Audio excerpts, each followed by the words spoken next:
as we explore quantum body and beyond. Today I thought I'd see if we can share an exercise that may bring light to I am and the witnessing awareness. So when you have a moment, go to a mirror, any mirror in your bathroom, wherever, and see yourself in the mirror and everything else in the background. Okay, so you're in the mirror, you can walk around, and there's the background with the furniture, etc., paintings, whatever. And you can see in the mirror, and even on this screen, it's not so obvious. But in a mirror, you can see depth. You can see yourself, you can see the background, you can see objects, and they're all in different locations, and they're also in what appears to be a theater of space-time. Okay, it appears to be a theater of space-time, and there's depth to it. So you see length, breadth, and depth.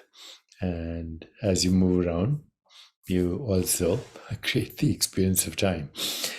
And so now think of this mirror as the witnessing awareness in which all this is happening. And you see that your body mind, at least as you see it in the mirror, is part of the scenery. It's not your body mind that is seeing. The body mind moving around is part of the scenery that you see. And, if the scenery includes a moving car or an object or a bus or whatever, ship or other animals, that's all part of the scenery. But you, as the body mind, are part of the scenery. And let's call this the theater of space-time and causality. And the mirror is the witnessing awareness.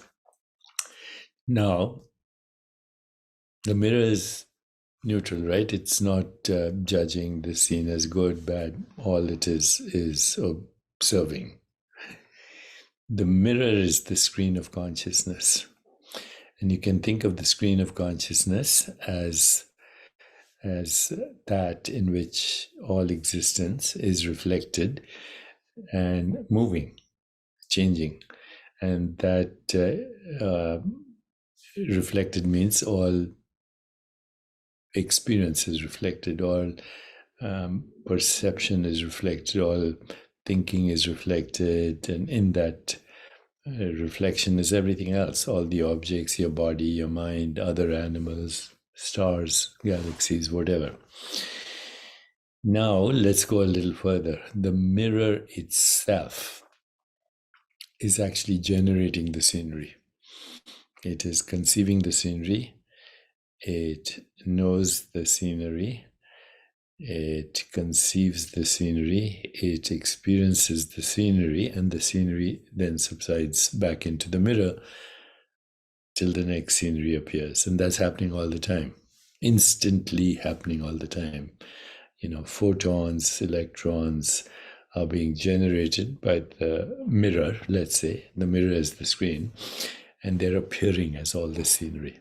And the photons, electrons are modifications of the mirror, which let's say is an electronic mirror. Okay, so now there is a little difference. The scenery is not passive. It is being conceived, constructed, governed, and coming into existence in the mirror, appearing in the mirror, and then disappearing back into the mirror. So that screen is the screen of consciousness, and we are the witnessing awareness in that consciousness. Okay, non-local, not in space-time. The show is in space-time and the theater of space-time. And one day, the mirror dissolves. Okay, so the witnessing awareness is gone. And now what's left? What's left is pure consciousness. Okay, what's left is pure consciousness, which is inconceivable, cannot be perceived, cannot be touched, cannot be heard, cannot be tasted, or smelt or thought of or imagined. This is the irreducible you, Atman, one with Brahman, in which the whole universe is arising and subsiding in an eternal now. Time is the show on the mirror. Okay, and this is beyond the quantum body. This is true identity, which can recycle as infinite seers, infinite sceneries, and infinite modes of seeing. And those modes of seeing can be amorphous, fluctuating like a dream. And so they can also be lucid, like what we're experiencing as the body, mind, and world. So, one of the fundamental mistakes in science right now is that the observer is thought to be the embodied body mind, but observer is not the embodied mind or the body, because they're part of the scenery. The ultimate observer, the observer of all observers, modifies itself into infinite what appear to be local observers, local modes of observing, and local objects observed. But actually, that's all part of the Maya. That's all the reflection of being that first modifies itself as witnessing awareness, and then in that witnessing awareness morphs into sensations, sense perceptions, images, feelings, thoughts, then interpreted as the theater of space-time and causality. This is Maya. This is the projection. This is the illusion. This is the scenery. And this is everyday reality.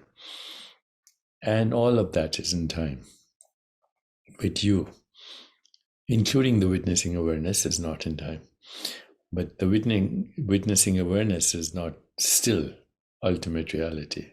Ultimate reality is even beyond the witnessing awareness. Pure consciousness, self-organizing, self-regulating, self-evolving, self-knowing,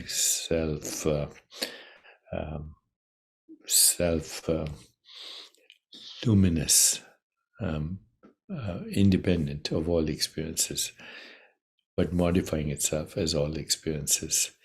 In this independence is freedom or moksha, ultimate freedom. So everything you observe is actually a reflection of how you stand as experience. If you think you're a body, then all you'll see is bodies and objects. If you think you're mind, then you will relate to other minds, emotions, intellect, and their thoughts and their imagination. And basically, if you see yourself as mind, take a stand as mind, you'll see other minds. You'll be more interested in information, energy, etc. But if you see yourself as pure being, then everything will be divine. Everything will be divine. And we are that. Atman is Brahman. This is the divine you in ecstatic motion that appears as the universe.